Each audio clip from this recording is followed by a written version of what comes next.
Welcome to episode 22 of Paper Brief. Today, I have the pleasure of chatting with Cleo, a whiz at untangling the complexities of machine learning and technology. In this episode, we're diving into the paper titled MultiLoRA, Democratizing LoRA for Better Multitask Learning. Cleo, could you kick us off by telling us what's special about MultiLoRA? Absolutely, Charlie. MultiLoRA addresses a gap in the adaptation of large language models, or LLMs, to various tasks. Traditional LoRA is resource efficient, but it's somewhat limited in complex multitask scenarios because it relies heavily on a few powerful components known as top singular vectors.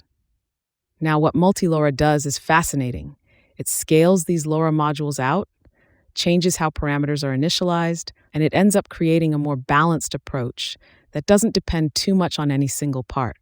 It's quite a leap forward, really. I see. So it's basically optimizing how these models learn from multiple tasks at once.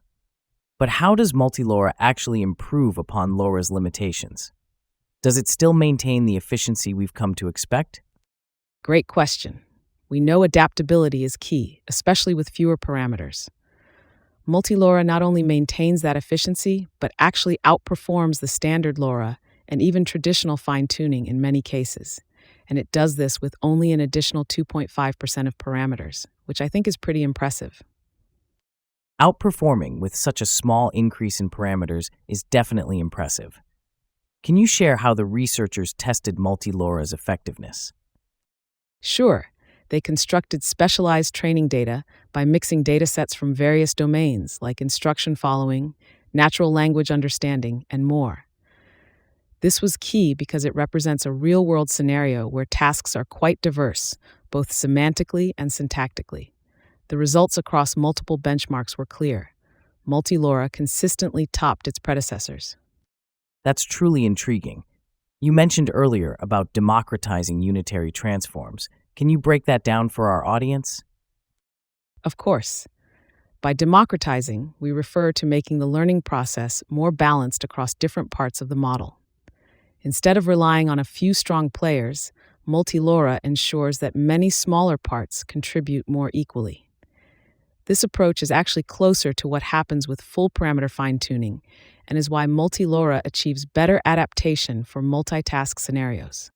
Really sheds light on the potential for MultiLoRA in practical applications. Last but not least, what do you think are the main takeaways from this paper? The main takeaways are that MultiLoRA successfully addresses the dominance issue of traditional LoRa. It's remarkably efficient and adaptable across different tasks, and it has been empirically proven to outperform both its single-task-oriented predecessor and full-parameter fine-tuning in multiple benchmarks.